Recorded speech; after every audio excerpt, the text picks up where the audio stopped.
Կարծում եմ արժե նաև քննարկել մեր իշխանափոխությունից հետո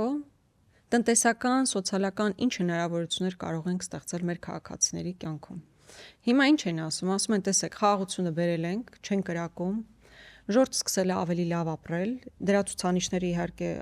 առանձնապես չեն երևում, որովհետև միայն այն, որ մեր պետական պարտքը ավելացել է հասնելով գրեթե հեսա 15 միլիարդի, արդեն լավ բան չի նշանակում, բայց այդ ընդհանուր ֆոնը ստեղծում է, որ սկսել է ժողովուրդը ավելի լավ ապրել, հեսա թոշակառուների թոշակը բարձրացրել ենք, ու այս ֆոնը ընդհանուր ստեղծում են լավ ապրելու, բարեկեցիկ ապրելու մասին։ Մենք որպես ուժ իհարկե ավելի շատ ասոցացվում ենք անվտանգություն ապահովելու հետ, բայց ես ուզում եմ, որ նաև մեզ լսող քաղաքացիները պատկերացում կազմեն, թե մենք ինչ ենք առաջարկում նրանց առօրյա կյանքը ավելի բարեկեցիկ դարձնելու համար, ինչ կարող ենք ստեղծել, հա, ինչ փոփոխություններ բերել, որպեսզի իրանց կյանքը ավելի բարեկեցիկ լինի։ Վերջերս էկոնոմիկայի նախարարությունը, եթե չեմ սխալվում, հրապարակել է մի ինֆոգրաֆիկա ցույց տալով, թե Հայաստանը ինչպիսի տնտեսական զարգացում է ապրում այս վերջի տարիների ընթացքում։ Ակնհայտ երևում էր, որ այսօրվա տնտեսական ցուցանիշները սկսել են բարելավել 22 թվականից հետո ռուս-ուկրաինական պատերազմից հետո։ Այսօրվա տնտեսական մոդելը բավական պրոբլեմային է։ Այն պահին, երբ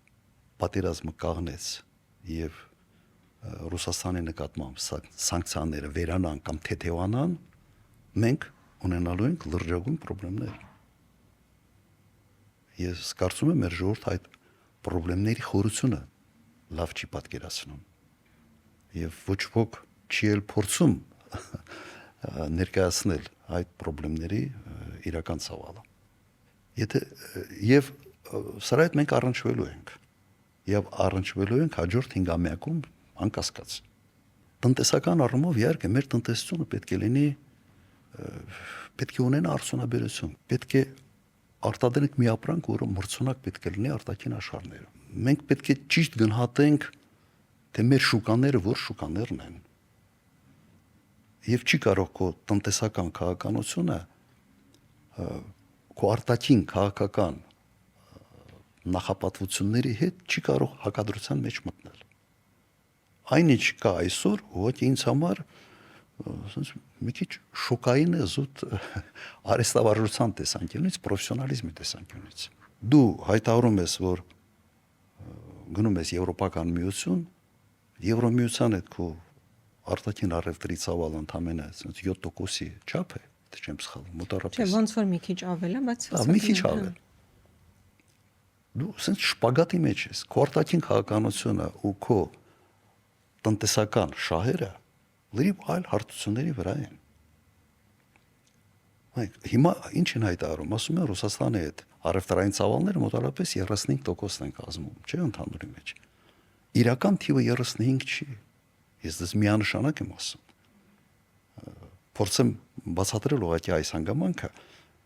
այդ հայտնի առաջի հարկատուն հեռախոսներ ներմուծողը։ Այդ հեռախոսները Հայաստանում չեն արտադրվում, չէ՞, ինքը միտեղից ներամուծում։ Իրականում ինքը այդ ծավալի առևտուր է անում Ռուսաստանի հետ,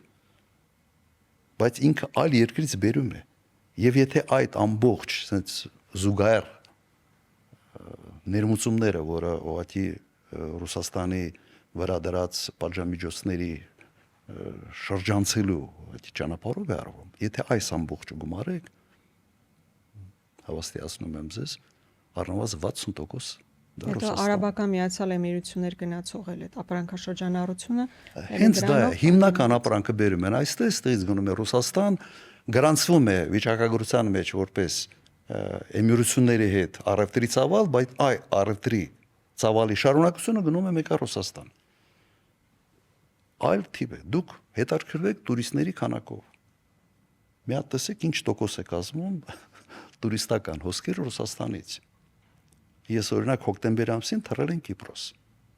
մի քանի օրով եւ գնալուց եւ գալուց ինքնաթիռի ուղևորների 80%-ը եղել են Ռուսաստանի քաղաքացիներ, 80%։ Համոզված եմ, որ բոլոր այլ ուղղությունները մոտավոր պատկերը նույնն են։ Եվ Ուիզերը եկել է Հայաստան նաև ծավալվում է այսօր Հայաստանում այդ հոսքերի համար։ Հիմա պատկերացրեք, սանկցիաները հանվեցին եւ Մոսկվա Լառնակա ուղիղ թռիչք կլինի, ով է գալու Հայաստանում։ Եվ այդ մարդիկ բոլորը վիճակագրության մեջ տուրիստ են։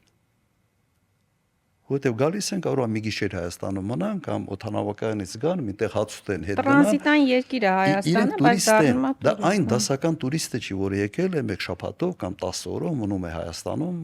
պտտվում է Հայաստանում մեկ, դա այն տուրիստն է, որը ստիպված քո երկրով է գնում մեկ այլ տեղ իրավիճակից ելնելով։ Սա պետք է հասկանալ եւ տվյալ դեպքում կրկնեմ այդ միտքը։ Քո արտաքին քաղաքականությունը չի կարող այդքան կտրված լինել քո փաստացի տնտեսական կապերից, քո փաստացի տնտեսական քաղաքականությունից։ Նաեւ եթե չեմ սխալվում, քպականներն են, չի ասում են, հիմա վիզերը կա, մարդ կարող է Երևանից թռնի, Հռոմում սուրճ խմի։ Ճիշտ են ասում։ Բայց ով որ իրեն թույլ է տալիս թռնի Երևանից եւ սուրճ խմի Հռոմում, հաստատ իրեն փողը աշխատում է Ռուսաստանի հետ հարաբերություններում։ Առնվազն 70%-ը, 80%-ը Հայաստանի բնակչության փողը աշխատում է Ռուսաստանի Դաշնության հետ կապերի շնորհիվ, որտեղ շուկան դա է։ Եվրոպական շուկան մեզ համար փակված է, փակ է։ Ես նախագահ եմ եղել, ես այն ժամանակ բավական մեծ էր մեր առևտուրը Եվրոպայի հետ, բայց ամեն ապրանքատեսակի համար ուղղակի հսկայական աշխատանք էր պահանջում եվրոպական շուկա մտնելու համար։ Հիմա մոդել։ Դու աշխատում ես Ռուսաստանի Դաշնության հետ հարաբերություններում եւ պատրաստ ես փող ծախսել Եվրոմիությունում։ Սա է մոդելը։ Նայեք մեր բանկային համակարգը գրեթե բոլոր բիզնեսներում այսպես է։ Հիմա մենք այն ժամանակ էլ ենք դա տեսնում։ Դրա համար մենք ինչ ենք ասում։ Ասում ենք մենք բոլորի հետ ուզում ենք լավ լինել։ Մենք ռազմավարական հարաբերություններ ենք ստեղծում եւ զարգացնում Ռուսաստանի հետ, բայց մենք նաեւ մտնում ենք Եվրոխորհուրդ, մենք մտնում ենք համաշխարհային առևտրի կազմակերպություն, որ կանխատեսելի առևտուր ունենանք, մենք մերձացնում ենք մեր հարաբերությունները Եվրոպայի հետ, մենք գնում ենք վիզաների ազատականացման եւ այլ եւ այլ։ Դուք այդ մոդելը, որ այստեղ փող եմ աշխատում, բայց ուզում եմ նաեւ այստեղ ծախսել, պետք է քեզ թելադրի, որ ոչ թե դու պետք է վարես քաղաքականություն կամ, դու պետք է վարես քաղաքականություն եւ, որովհետեւ սա բխում է քո ժողովրդի շահերից։ Հասկացաք այդ մոդելը իմ տպավորությամբ սա այնքան պարզ է,